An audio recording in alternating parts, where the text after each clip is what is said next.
Russia और Ukraine के बीच महीनों से चल रहा तनाव आखिरकार युद्ध में बदल ही गया। रूस ने यूक्रेन के कई इलाकों पर कब्जा कर लिया है, जिसमें कई लोगों की जान तक चली गई है। रशिया के राष्ट्रपति व्लादिमीर पुतिन ने इस बीच धमकी देते हुए यह कहा है कि बाहर से कोई भी देश इसमें दखल देने की कोशिश ना करे। अगर वो ऐसा करता है तो उसे ऐसे परिणाम भुगतने होंगे जो उसने इतिहास में कभी भी सोचे नहीं होंगे। और पुतिन का यह इशारा साफ तौर पर अमेरिका को था, क्योंकि अमेरिका यूक्रेन के सपोर्ट में है, लेकिन चाइना ने रशिया का सपोर्ट करते हुए सारे सैंक्शंस हटा दिए हैं। अब इंडिया के जवाब पर पूरी दुनिया की नजर है। आपको क्या लगता है कि इंडिया इस युद्ध में शामिल होगा या नहीं? कमेंट सेक्शन में जरूर लिखिएगा और ऐसे अमेजिंग वीडियोस के लिए शेयर, सब्सक्राइब एंड लाइक। मिलते हैं अगली वीडियो में। अब हमारे YouTube के वीडियोस YouTube से भी पहले देखें हमारी A2 ऐप पर। लिंक डिस्क्रिप्शन बॉक्स में गिवन है, डाउनलोड राइट नाउ।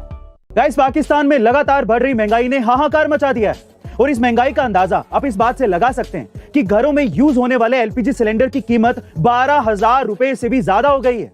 जी हाँ गाइस, आप ठीक सुन रहे हैं। और पाकिस्तान में एक आम आदमी के लिए घर चलाना तो छोड़िए, घर का चूल्हा जलाना भी मुश्किल हो गया है। लोगों का कहना है कि हमारे पास आटा तो है, लेकिन उसे पकाने के लिए सिलेंडर ही नहीं है। दरअसल पाकिस्तान में एलपीजी के कुछ ही भंडार बचे हैं, जो कि अगले 10-12 सालों में पूरी तरह से खत्म हो जाएंगे। इस वजह से एलपीजी की कीमतें बढ़ती जा रही हैं। वहीं एलपीजी के आयात की बात करें तो पाकिस्तान पर पहले से ही बहुत ज्यादा कर्ज है, तो वो दूसरे देशों से एलपीजी का आयात नहीं कर सकता।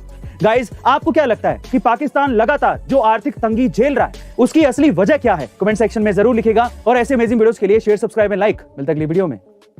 अब हमारे YouTube के वीडियोस YouTube से भी पहले देखें हमारी A2 ऐप पर। लिंक डिस्क्रिप्शन बॉक्स में गिवन है, डाउनलोड राइट नाउ। दोस्तों, रशिया और यूक्रेन में युद्ध छिड़ गया है और दुनिया की अर्थव्यवस्था पर इसका बुरा असर पड़ना शुरू हो गया है। सबसे पहले कच्चे तेल के दाम 8 सालों में यानी 2014 से सबसे ऊंचे स्तर पर हैं। ईंधन की कीमतों में वृद्धि से लगभग हर वस्तु के मूल्य पर भी प्रभाव पड़ेगा। कोरोना से पहले ही जूझते दुनिया भर के सेंट्रल बैंकों के लिए ये युद्ध अब एक और बड़ी मुसीबत बन सकता है। यूरोप पहले ही अपनी लगभग 40% प्राकृतिक गैस के लिए रूस पर निर्भर है। इसी वजह से दुनिया भर के देश इस युद्ध को जल्द से जल्द समाप्त होते देखना चाहते हैं। इस बारे में आपकी क्या राय है, हमें कमेंट सेक्शन में जरूर बताइएगा। और ऐसे ही इंफॉर्मेटिव वीडियोस के लिए लाइक, शेयर, सब्सक्राइब करना ना भूलें। मिलते हैं अगली वीडियो में। गाइस, किया कार कंपनी साल 1997 में बैंकरप्ट हो गई थी, लेकिन जब ये इंडिया में लॉन्च हुई तो फिर एक ही साल में वर्ल्ड वाइड 3 मिलियन से ज्यादा कारें बेचकर 4,700 करोड़ रुपए का रिवेन्यू जनरेट कर लिया। जी हाँ गाइस, आप ठीक सुन रहे हैं। और ये सब उसने किया अपने शानदार स्ट्रेटेजी के दम पर। किया कंपनी का ये मानना है कि अपना पहला प्रोडक्ट कभी भी फेल नहीं होना चाहिए, क्योंकि फिर कमबैक करने में बहुत मुश्किल होती है। और इसीलिए जब ये इंडिया में अपनी पहली कार लॉन्च कर रहे थे तो उसने इंडियंस कार पर बहुत रिसर्च की और पाया कि ज्यादातर इंडियंस 8 से 10 लाख रुपए की कार अच्छे माइलेज और फीचर्स के साथ खरीदना पसंद करते हैं।